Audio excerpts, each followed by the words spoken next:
O ministro Miguel Rossetto foi direto ao ponto. Para ele, o tema central que deve orientar o conjunto da discussão sobre as mudanças imprescindíveis no sistema político-eleitoral do Brasil é o fim do financiamento privado dos partidos e das campanhas eleitorais. Eu penso que o tema central de uma reforma política democrática é o fim do financiamento empresarial. Nós temos que pensar campanhas mais baratas, mais austeras, campanhas políticas onde as ideias, os programas organizem o debate político em todas as dimensões.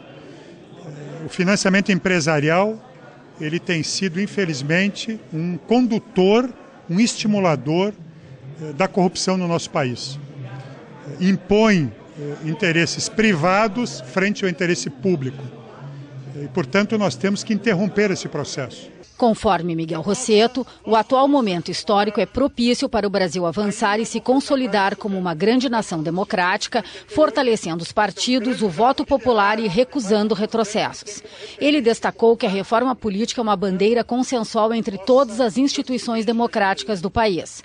Para ele, as campanhas devem ser pagas pelos eleitores ou fundos públicos rigorosamente controlados. Nós temos que pensar uma outra democracia, nós temos que pensar uma outra relação. Exemplo de hoje, mais de 30 países, como o Canadá, a França, Portugal, que vivem experiências democráticas onde o financiamento dos partidos e das eleições tem como base o eleitor cidadão ou fundos públicos. Eu penso que nós temos que aproveitar este momento e interrompermos este processo que não tem colaborado com a democracia brasileira. Ao contrário, este, para mim, é o tema central que deve ser analisado pelos partidos. E, por fim, digo que em todas as manifestações das organizações da sociedade civil, nas duas grandes coalizões que têm estimulado o debate na sociedade brasileira, a Coalizão Democrática, que reúne a CNBB, a OAB e uma centena de entidades, a outra coalizão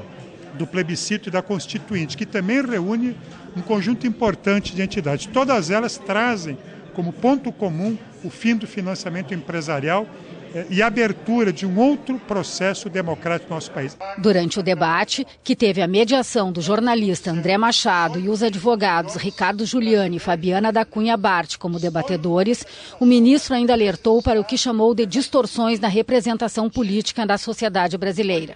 Para ele, o fato dos 10 menores estados do país, com 18 milhões de habitantes, elegerem 80 vagas na Câmara Federal, enquanto São Paulo, com 42 milhões de habitantes, elege 70 deputados, causa um desequilíbrio na representação política e um distanciamento da vontade popular. Conforme o ministro, a reforma política também deve corrigir essa proporção, aproximando os parlamentares eleitos dos seus representados.